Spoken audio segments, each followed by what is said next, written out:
ang pinagmulan ng mga Moabita at Ammonita.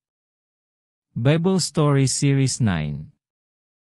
Genesis chapter 19 verses 30 to 38. Mula sa Magandang Balita Biblia.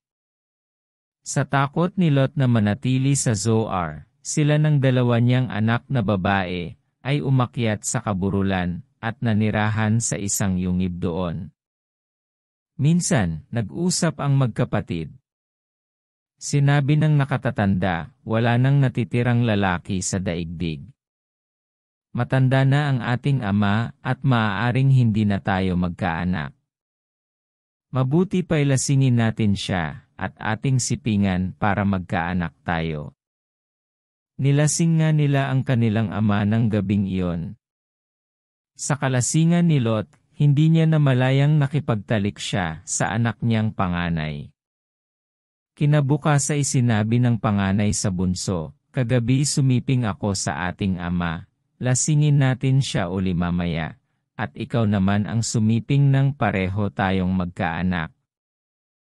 Nilasing nga nila uli si Lot ng gabing yon, at ang bunso naman ang sumiping. Tulad ng dati, hindi na malaya ni Lot ang kanyang pakikipagtalik dahil sa kalasingan. Bunga nito, kapwa nagdalang tao ang magkapatid. Nagkaanak ng lalaki ang panganay at tinawag niyang Moab. Siya ang ninuno ng mga Moabita ngayon. Lalaki rin ang naging anak ng bunso, at tinawag naman niya itong Ben-Ami.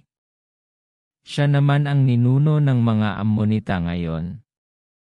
Kung nakarating ka sa bahaging ito ng video kapatid, 100-fold of blessings to you sa panunood at pakikinig ng salita ng Diyos. Tatlong importanteng tanong. 1. Sa takot ni Lot, saan lumipat ng lugar na matitirhan ang mag-aama? 2. Ano ang ipinangalan ng panganay sa kanyang anak? 3. Ano ang ipinangalan ng bunso sa kanyang naging anak?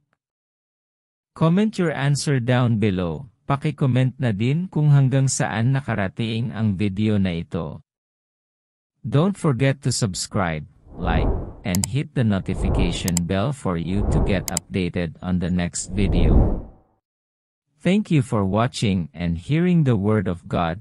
Stay blessed and stay connected in the presence of the Lord.